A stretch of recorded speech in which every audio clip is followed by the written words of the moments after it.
Breaking చూస్తున్నాం. SIT నోటీసులపై స్పందించారు KC Reddy, Rajasekhar Reddy. Vijayasai చెప్పే మాటలు నిజం అని నమ్మొద్దంటూ ఆ ఆడియో సారాంశం. త్వరలో విజయసాయి బండారం బయటపెడతానంటున్నారు కేసీ రెడ్డి.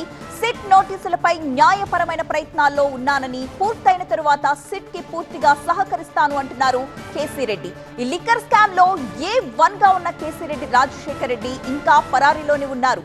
4 సార్లు నోటీసులు ఇచ్చినా కూడా ఆయన ఎందుకు స్పందించలేదు? ఈ ప్రశ్నలకు సంబంధించి వివరణ ఇస్తూ ఆయన TV9 కి ఒక ఆడియో సందేశాన్ని పంపించారు. ఒకసారి ఆడియోలో ఏముందో విందాం. మీడియా మిత్రులకి నమస్కారం అండి. నా పేరు Kesireddy Rajasekhar Reddy. Last few days నుంచి మీడియాలో నా గురించి వస్తున్న మిస్ఇన్ఫర్మేషన్ గురించి అడ్రస్ చేయాలని చెప్పి ఈ వాయిస్ రికార్డింగ్ పంపిస్తున్నాను. గత లాస్ట్ వీక్ ఆఫ్ మార్చ్లో నేను లేని సమయంలో సిట్ అధికారులు మా ఆఫీస్కి వచ్చి, మా ఇంటికి వచ్చి మా మదర్కి నోటీస్ ఇచ్చారు. నన్ను విట్నెస్గా నోటీస్ ఇచ్చి నన్ను అటెండ్ కమ్మని చెప్పారు.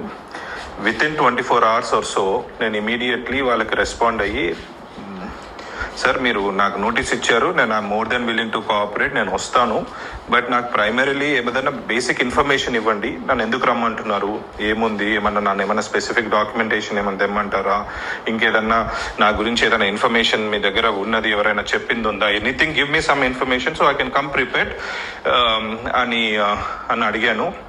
అది నేను పెట్టిన ఈమెయిల్ పెట్టిన తర్వాత ఇమీడియట్లీ సెకండ్ నోటీస్ మళ్ళీ సర్వ్ చేశారు వయా ఈమెయిల్ చేసి, ఆ ఈమెయిల్లోనే మళ్ళీ ఈరోజు ఇచ్చి నోటీసు రేపు అటెండ్ అవ్వండి అన్నట్టుగా ఇచ్చారు. అప్పుడు I think then I started consulting my lawyers were very clearly ఏం కమ్యూనికేట్ చేశారంటే, వీళ్ళు మిమ్మల్ని విట్నెస్గా నోటీస్ ఇచ్చి మిమ్మల్ని అరెస్ట్ చేయాలని చూస్తూ ఉన్నారు. So what ever it is, మీరు కోర్టులో ప్రొటెక్షన్ తీసుకొని కోర్టులో లీగల్గా మీకున్న ఆప్షన్స్ అన్ని ఎగ్జాస్ట్ చేసిన తర్వాతనే నోటీస్కి అడ్రస్ చేయడం బెటరు అని అన్నారు. సో వాళ్ళు పంపించిన నోటీస్ని ఆల్రెడీ మనం హైకోర్టులో ఛాలెంజ్ చేశాము. హైకోర్టు రీజనబుల్ టైం ఇచ్చి పిలవండి అని చెప్పింది. దాని మీద కూడా మళ్ళీ సుప్రీంకోర్టులో నడుస్తూ ఉంది. అది కాకుండా యాంటిసిపేటరీ బెయిల్ పిటిషన్ కూడా పెట్టున్నాము, where we have clearly told that I will more than willing to cooperate with the investigation.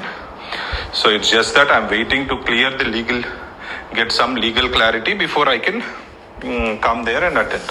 So ఇది నా లీగల్ పొజిషనింగ్ అండి, where I stand right now. ఇంకా తర్వాత వస్తే విజయసాయి రెడ్డి అనే వ్యక్తి నిన్న మాట్లాడిన మాటలు దాని గురించి కౌంటర్ ఇవ్వాలి అనే ఉద్దేశం కూడా ఉండింది. But all I want to say right now, ఆ మనిషి ఒక మనిషి, ఆయన గురించి ప్రస్తుతానికి I don't want to talk too much about it, because నా ఈ లీగల్ మ్యాటర్స్ అన్నిటికీ అయిన తర్వాత once I come I face the investigation, నేను మీడియా ముందు మీడియా మొత్తం అందరినీ పిలుచుకొని ఈ మనిషి గురించి మొత్తం ఆయన చరిత్ర అంతా తీసి అందరి ముందు పెడతాను. Absolutely have no qualms about it. అది జరుగుతుంది. అప్పటి వరకు దయచేసి మీడియా మిత్రులు నేను కోరేది ఒకటే, one side of the story విని మీరు కన్క్లూజన్స్కి రాకండి. Please wait for my side of the story to come out. Thank you.